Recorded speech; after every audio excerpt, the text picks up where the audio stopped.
Greetings, everyone. Welcome to Redline Collectibles. Today's short video will include something that maybe you found in your travels. As you're in your Redline journey, there'll be kid paints out there.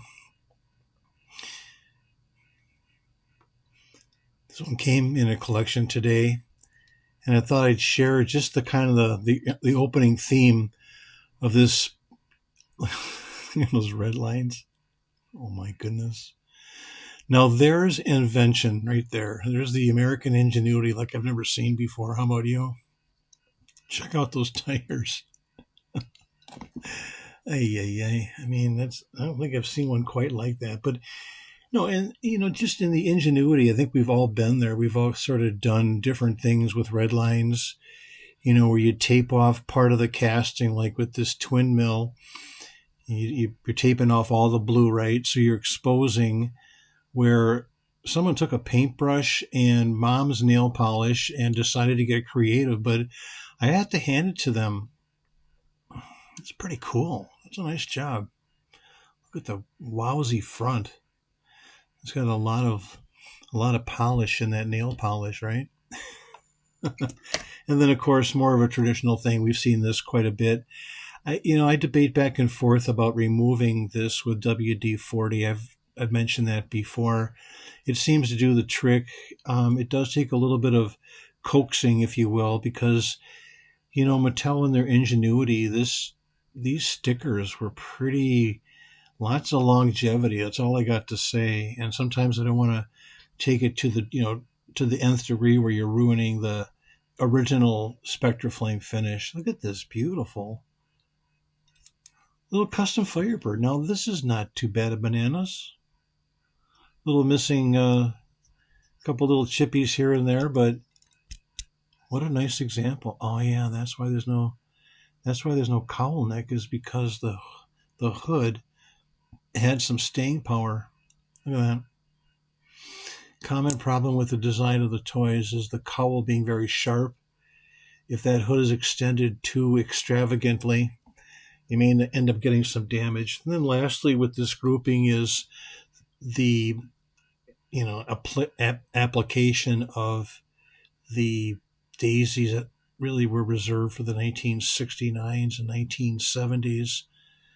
The classic Nomad, Sand Crab, Beach Bomb.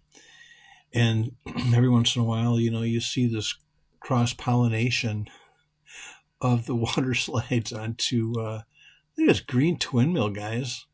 Wow. It's pretty snazzy. Ooh, a little chippy in the front there. Doesn't take away from the beauty of this absolutely gorgeous green twin mill. Anyway, that's the extent of the kids stuff, the added, things, as well as this box opening included were some highlights, and that's what I'm going to show you real quick here is the highlights from besides the kid painted stuff and the flowers and the this and that I thought this was pretty ingenious personally. And then starting out with that bandito. Yeah, so the highlights would be this kind of thing where you end up with a nice early copper. And all the fixings in the Hong Kong variety. The taillights still unbelievably still there to a certain extent. This will light up with a black light. Anything that's Hong Kong, the custom Firebirds, Mustangs, Barracudas, Dioras, whenever Mattel painted the original 16s in Hong Kong, they light up under the influence of black light. The thing was this beautiful 4J early run, no peg stop. Really, we've talked about this before, but stickers, right? This is an original 100%. And really, with this particular color and Spectraflame, you end up getting, over time, it's a 55-year-old toy or more, some bleed from the Spectraflame onto the sticker.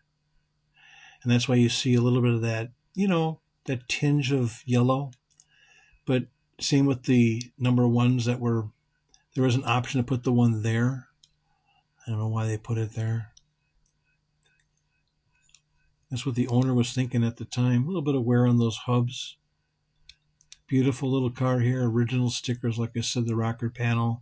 And then, of course, Mattel applied the black matted paint on the top and on the bottom. This is in remarkably good shape. It's like they missed the paint on the Friday afternoon. Got a little bit there. Got worn away somehow, but you still see the SpectraFlame underneath. Both those tailpipes are smart. Looks good. Gunmetal base, very shiny. 2 original 16s right there. 1 early run 4J. And then I'm a softie for this casting. How about you? One of the highlights. It's not perfect, but I don't see Aqua that often in this casting. The Ford Mark III. And what I like about this casting, maybe you know what I'm going to say, right? Already? What are you thinking? No hood neck, yeah. That cowl is just, I would see more cowl nicks on the Ford Mark III than I do, well, of course, the AMX, custom AMX, another 69. But this is the reason why. 9 times out of 10, it's because the hood has some friction built into where the pins are. Pin would be right there by either side of my thumb underneath. That's where the pins are. And so it's not flopping around, is what I'm trying to say. That hood has been preserved over time, not to come too aggressively towards the windscreen and then end up being this sharp edge right here, causing a nick in that front hood. And you can see the SpectraFlame is just beautiful. So those are some of the highlights, like I said, of the box opening. And then, this happens. This is the first time this has ever happened to me in my Redline journeys. And that is that I had a trio of, let me back out of here a second, just a little bit farther. Turn up just a tad. Is the trio of police cruisers. Yeah, they're all red domes, but still, I thought that was fascinating. I can't remember the last time a collection came in and there were a total of 3. Just when you think you've seen it all. No, I'm grateful. This is another consignment, and I just wanted to say thank you to the person that sent these cars and protected them for their journey along the way. And it's been great. You kind of take for granted that we have a great postal system, and it worked to perfection today. And each one of these cars will be sold during auction. Some entry levels, some placeholders, that kind of thing. And then last but not least, I wanted to say that the collection came in with a fair amount of 1969 concept cars, and that would be starting. I'm going to be ending this video just highlighting the twin mill. The twin mill is a 1969 concept. Mattel really, they hit their numbers well when they first came out with these concept cars. So then they loaded up and they built a ton of them, way too many. So because of that, we're today we have these leftovers, and I say that with all affection because, there's nothing to poo-poo about a beautiful twin mill that has these attributes. So I just want to sort of highlight the end of the video with, several different shades of SpectraFlame that sometimes we take for granted. The beauty, the luster, the shine, and sometimes the mismatch of bases, and color on the top. That's always fun when you get mismatching top and bottom. But no, the chrome, the glass, the tops, they were prone to be sliding around after a tumble out of the supercharger, right? We were all there. And then in the 1973, the enamels came out, and with the metal bases, of course, the straight through axles, SpectraFlame era was over. 1973 rolls around. Mattel is still, looking to. Oh, there's a little bit of missing paint on the top there, but look at the engine, super duper chromy. Like I said, straight through axles. Party was coming to an end, And now we sit today just marveling at the engineering on this thing.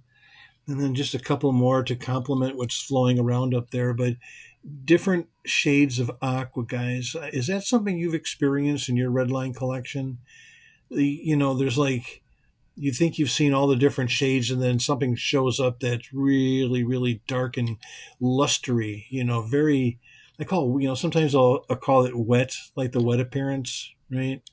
Super beautiful, and so indicative of the era that came, magically appeared to us, and we had fun collecting. Look at this Graqua. Cool. Aqua Graqua. My doc put this here. I'll spread these apart for the grand finale. You guys ready for the grand finale? What do you think? All those blues in there. You got the 73, the Aqua, Graqua. What are we missing here, right? Well, we're missing the epitome, I think, is one of the most fabulous fabo colors of the twin mill, is that fluorescent green, little 1973, that sometimes they call it foam green, fluorescent green. I don't know if you got one of these, but, this is way towards the end. Look how dark the interior is as compared to the other 73. Look at that. Wow, they're both so beautiful. And then the base, of course, not painted like the other 73 there. And the foam green. There's a keeper right there. Anyway, thanks for joining in the party today, and appreciate you supporting the channel. I do like, subscribe, and share. I'm going to be having much, much more. We have another, I think 90 cars came in, but I just wanted to give you a heads up of what's coming down the pike in the future. Thanks, everybody. Appreciate your support of the channel. Talk to you soon. Bye-bye.